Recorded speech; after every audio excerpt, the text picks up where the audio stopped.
જૂનાગઢના મહાશિવરાત્રી મેળામાં આ વર્ષે વીવીઆઈપી કલ્ચર અને રાજકીય દખલગીરી વધતા અન્ન ક્ષેત્રો અને સ્થાનિકોને ભારે હાલાકી ભોગવવી પડી રહી છે।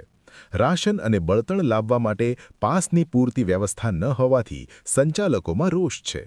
સેવાભાવી સંસ્થાઓએ તંત્રની કામગીરી પર સવાલ ઉઠાવ્યા છે કે જો અન્ન ક્ષેત્રોને હેરાન કરવામાં આવશે તો લાખો શ્રદ્ધાળુઓની ભોજન વ્યવસ્થા કોણ સંભાળશે? જય શ્યારામ। હું ગોંડલથી આદ્ય ગુરુદેવ મહાસિદ્ધ મહાત્મા લોલગીરી બાપુના ઉતારો લઈ અમે છેલ્લા 4 પેઢીથી આવીએ છીએ। અમારા ગુરુદેવનો એવો મહિમા છે કે આ ગિરનાર ક્ષેત્રની અંદર 12 વર્ષ તપસ્યા કરી હતી, એટલે ગિરનારથી અમારો લગાવ અનન્ય રહ્યો છે। અને અમારા ગુરુનો એક નિયમ છે કે દેને કો ટુકડા ભલા લેને કો હરિનામ, આ એક જ સૂત્રને સાર્થક કરવા અમે આવી છીએ। અમારો બીજો કોઈ જ હેતુ નથી। પણ આ વખતે અમે આવ્યા ત્યારથી અત્યાર સુધી આ મેળામાં દુવિધા અનેક જાતની ભોગવી। આ મેળાને અર્ધકુંભ કે મિની કુંભ જે રીતે ગણાતું હોય એ અમને ખબર નથી, પરંતુ આ કુંભ વીવીઆઈપી નો મેળો અત્યારે મને લાગે છે।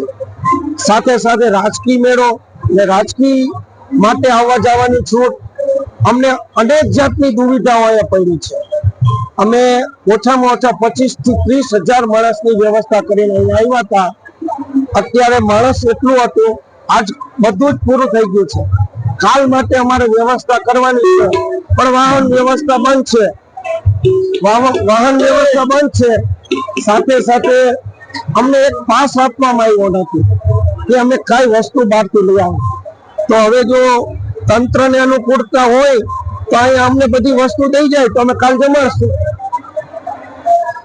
નહીં તો કાલ માટે અમારે બહુ દુવિધા છે।